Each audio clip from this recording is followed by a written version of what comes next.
"How did I do?" asked Leon.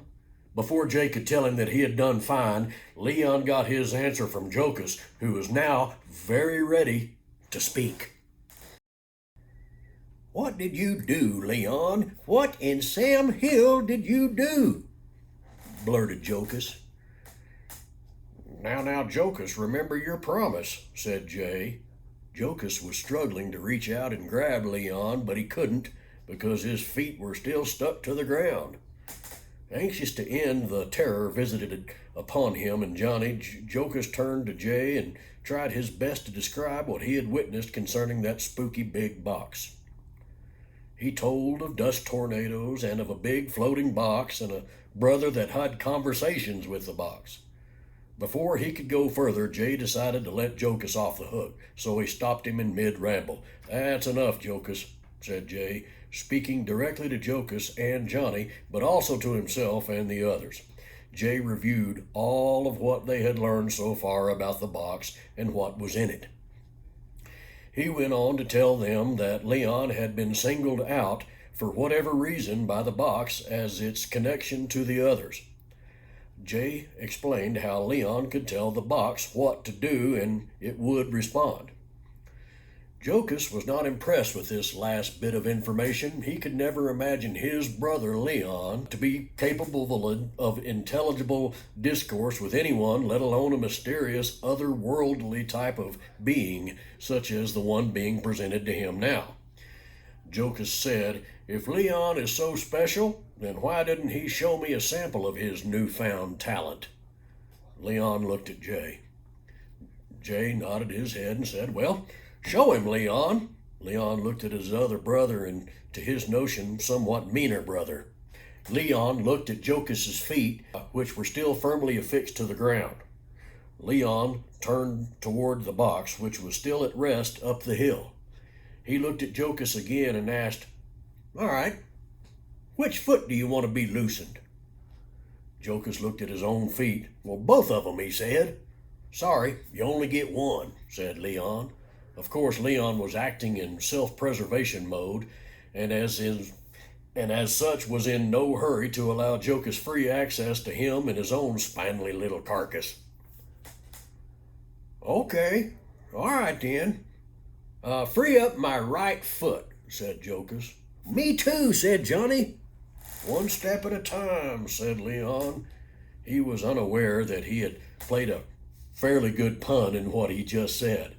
"Okay, here goes," said Leon as he turned his full attention to the box. Since he couldn't see the box, Leon's first instruction was given to gain a better Leon-to-box visual connection.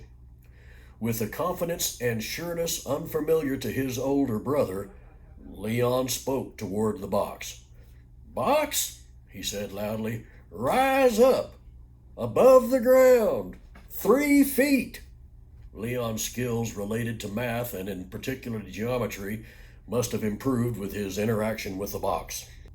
All through this exercise up to this point, Wes and Wayne sort of huddled together behind older, bigger brother Jay. They were happy to remain quiet non-participants for this entire verbal exchange. Over the hill, suddenly the box came into view. Johnny was speechless and reacted by pulling on each leg, attempting to free himself from his stuck position. Jokas, on the other hand, made no attempt to move at all. He didn't know whether to watch the box or Leon. Leon spoke again. This time it was for Jokas. He gave the command, "Box, loosen my brother Jokas's right foot." He pointed to Jokas's right foot just to confirm his wish. The box rumbled a bit, and the dirt between the box and Jokas's right foot began to react. From near the box to a line straight as an arrow towards Jokas's right foot, the soil below began to erupt. Imagine if someone was pulling up a buried invisible wire. That's what it looked like. Bits of rocks and roots and grass were flying up in the air. It traveled like a lightning bolt, straight to the big toe of right foot of Jokas. Jokas had closed his eyes as soon as he saw whatever it was a-coming. By the time he realized it was over and he opened his eyes, and Jokas knew that Leon was now his superior. "What do you think?" said Leon. Jokas was busy wiggling his toes inside his shoe. As promised, his right foot was free. "I don't know much what to say, Jokas." Jokas then turned his attention back to Jay. "Jay, I don't know what's going on, but I think it's something we better keep to ourselves." Jay thought to himself that Jokas must have had something equivalent to a near-death experience for him to have such an immediately personality turn. Jay asked Jokas and Johnny both if they liked to join him and the other three to see where the adventure of this box would take them. They must honor the code of secrecy, and they must recognize that Leon is the portal through which communication with this box is conducted. They must also recognize that Jay is the leader and Leon looks to him for approval prior to communicating with the box. Jokas and Johnny both agreed to the conditions required of them to join the group. They were especially agreeable if it meant getting completely unstuck from the ground. Jay looked at Leon. "Go ahead, Leon. Let their other feet loose now." With that, Leon gave the command. "Okay, box, let Jokas and Johnny's feet loose from the ground completely." With that, the box sent another flash of energy toward the boys. The ground around them buzzed and even glowed a little bit. All subsided. Even though they were now free to move at will, both Jokas and Johnny began what could only be called baby steps. They slid their feet across the dirt, lifting each foot slowly to reckon, its stability. From there, they progressed to a regular walking gait. The next stage was running, then came running with childlike abandon. When they started chasing each other and began weaving in and out around the original team of four, it became a problem. They were so happy to be free, they got careless. Their roughhousing was inflicting harm on one of the smaller members. Wayne was found lodging a complaint for having just been bounced to the ground. However unintentional, Wayne's sore bottom forced landing might have been, the roughhousing had to be stopped. "Hold up," said Jay. "Y'all gotta get a grip on your antics. Boys, you just can't go knocking people around, especially little ones like this one here." Johnny and Jokas got their first lesson in attitude adjustment. With one eye on Jay and the other on this box, both Jokas and Johnny offered an apology to Wayne. He accepted it begrudgingly as he brushed off the last puffs of clinging dust from his bottom. "Okay, team, let's huddle up and figure out our next move," said Jay. As they all gathered around, Jay spoke. "I think the first thing we need to do is go to this box and give Johnny and Jokas a chance to see up close what this box is all about. Anybody disagree with that?" Jay's suggestion carried unanimously, and following Jay's lead, the team started back up the hill toward the box. Jokas and Johnny found positions to the rear of the advancing single-file group. Jokas, being the least brave, let Johnny go ahead of him in line. On the way up the hill, they all noticed the ground, which had been violently disturbed earlier, no longer showed these signs of stress. Finally, reaching the box, the group looked at it in awe. Jokas remained as much as possible behind Johnny. Leon said, "It won't hurt you, Jokas. Come on over here by me, and I'll sort of introduce you to the box." Jokas reluctantly eased nearer to his younger brother. "Why is it still up in the air?" asked Jokas.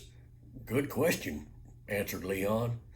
"That's because I didn't tell it to go back to the ground, I suppose. I'll do that now. Okay by you, Jay?" Jay said, "Hold off for a second while we decide what to do next." Then he spoke to Jokas. "Jokas, did you or Johnny happen to see anybody down around Messamore's pond?" Jokas was reluctant to speak in front of the box, so he just shook his head and looked at Johnny. Johnny also responded with a nonverbal headshake. "Okay, team, prepare to advance toward Messamore's pond. Leon, go ahead and give the order for the box to follow you toward the pond, and for it to stop when you say so," said Jay. Leon looked at the box, with unnecessary effect grandly raised his hands over the box, like a Reverend Dewberry would when he was going to baptize somebody.